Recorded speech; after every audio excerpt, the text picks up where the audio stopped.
Hello everyone, I hope everyone is doing good and taking good care of themselves. So in this video I'm going to talk about drama triangle. Yes, now it's nothing related to drama, soaps and serial and movie and all of that. So drama triangle is basically a kind of a phenomena where individuals take up different psychological roles. Yeah, so there are three parts to it, or there are three roles to the triangle, the drama triangle. Yeah, you have the rescuer, you have the victim, you have the perpetrator or predator or abuser or persecutor. Yeah, so there are three different roles that a person takes up. Yeah, and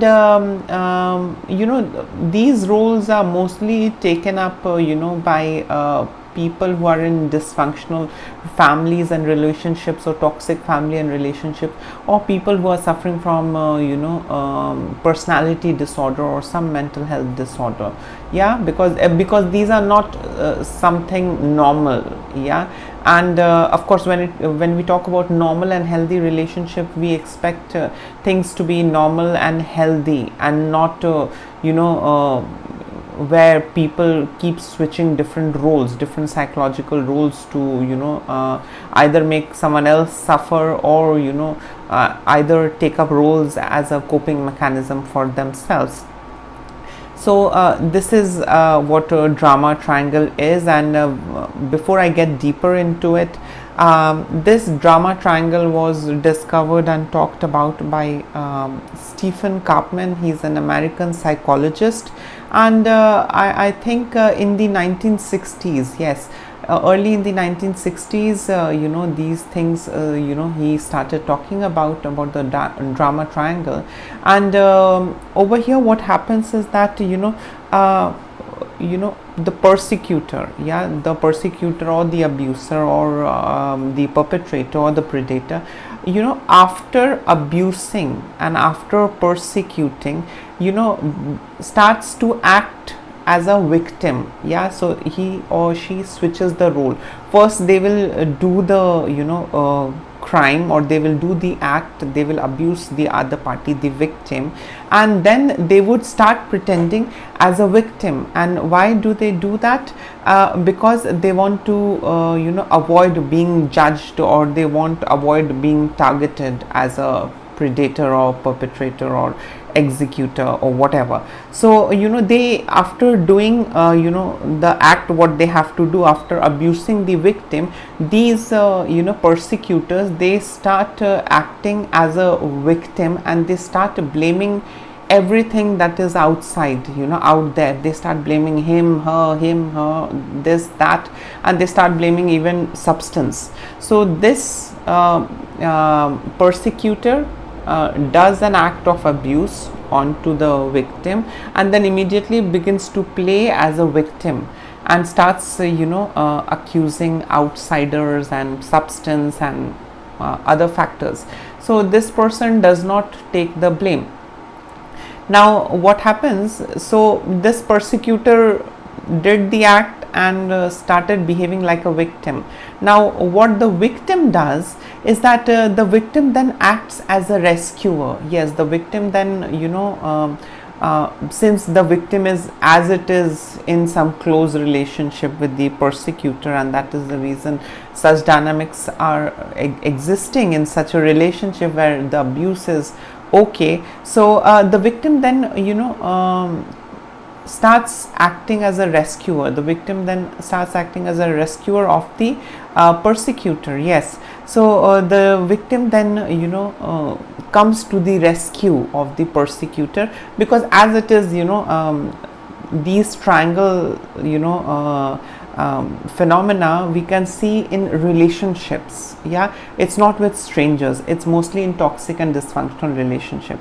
So yes, and now coming back to the victim. So the victim comes to rescue this persecutor, so that this persecutor might change. Yeah, so this is what runs in the psyche of the victim. Yeah, first point we already discussed, where the persecutor does the act and then immediately starts acting as a victim and starts blaming everything outside, people, substance, situation, everything outside.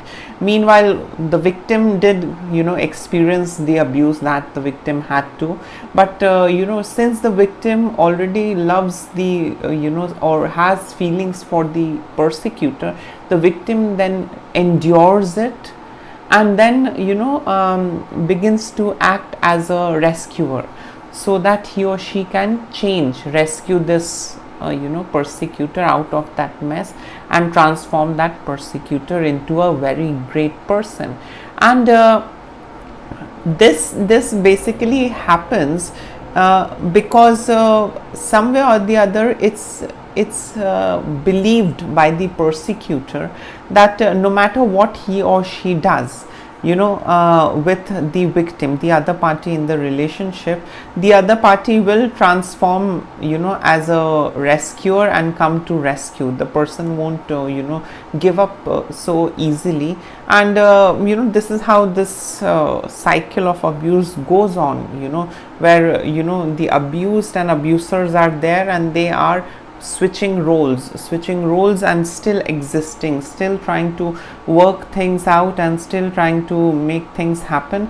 But I think nothing great happens. The abuser knows that no matter what he or she does, the victim is still going to be with him or her, and the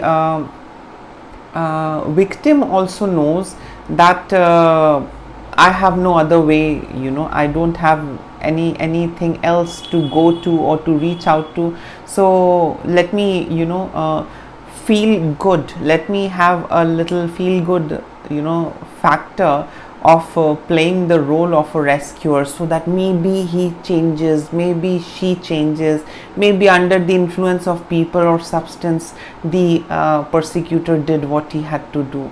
Otherwise he is a beautiful person. And in other videos I have talked about how this a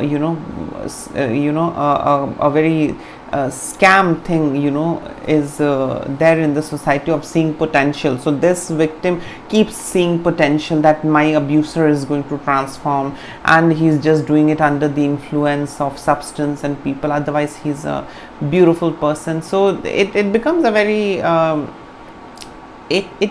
it as it is dysfunctional and toxic, but the cycle goes on. So these roles keep changing, and this is what a drama triangle is. I have observed this kind of drama triangle happening in a lot of arranged marriages, and in a lot of relationships that I come across on day-to-day basis is they choose to be in the relationship, but I don't know, it's quite sadistic, or how, I mean, I don't have words to explain, but despite of being abused and despite of regularly abusing, and both the parties know also, still they choose to be in marriage, still they choose to be in relationship. And this drama triangle not only happens in amongst the loved ones or husband and wives, it happens with other family members and even friends also.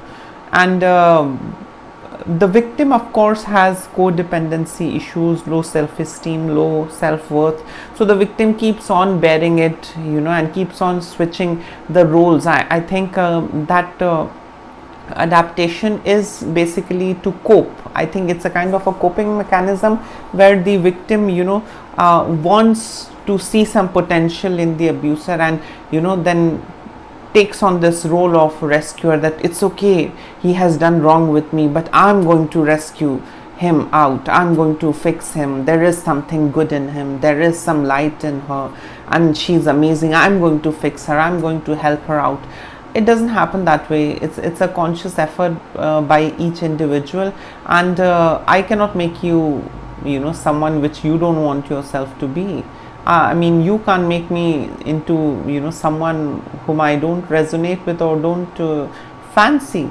So yes, it's an individual journey, it's an individual process, and these phenomenons does exist often. At times also I have seen apart from this husband, wife and lover thing, I have seen it amongst the parent and children also, this thing happening, this drama triangle where the parents are very abusive and toxic, and the children's are as it is victimized, and they are the victim of all the abuse of the parent. But then the parent quickly change the role. They start pretending as if they did it under the influence of neighbor, people, friends, relatives, and under the influence of substance. And the children, as it is, I mean, like, they are abused, they have a lot of codependency issues. So then they, instead of cutting ties and getting over with the relationship, they start taking up roles of being a rescuer, so that I'll try and fix my daddy, I'll try and fix my mother. It doesn't happen that way, trust me. I mean, like, what's toxic is toxic until unless you don't choose to get out of it, until unless you don't choose to fix it. A toxic person has to first realize that he or she is behaving toxic, he or she is becoming toxic.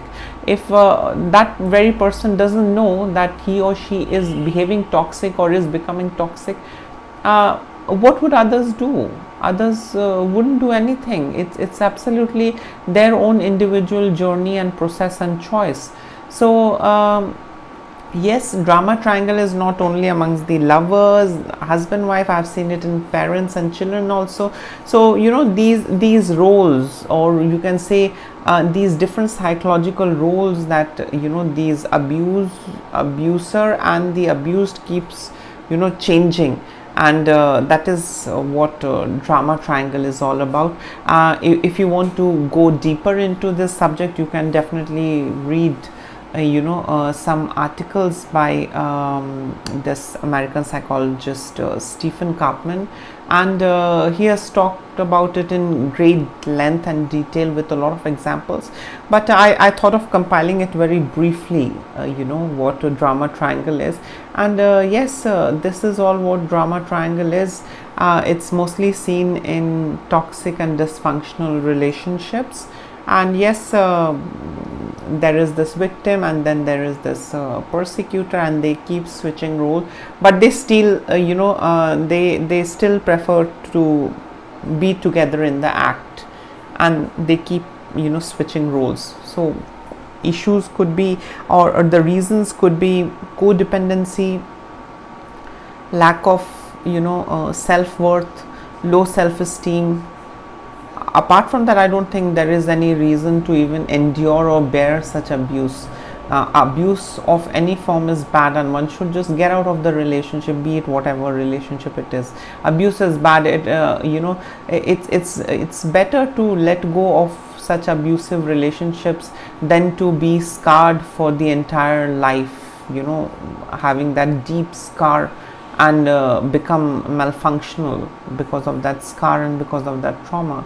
So yes, this was all about drama triangle, and I think 80 to 90% of the families and relationships in today's time have this kind of triangle thing happening in the relationship. And in case if you have some experience to share, you can always comment below, and please do like, share, subscribe the channel, and comment below in case you have observed some drama triangle in your life or in the life of your loved ones. Do feel free to comment. Till then, please take care of yourself and say no to any kind of abuse. Get out of that abusive relationship, avoid abusive people, and get out of toxic relationships. Please take care of yourself. Bye.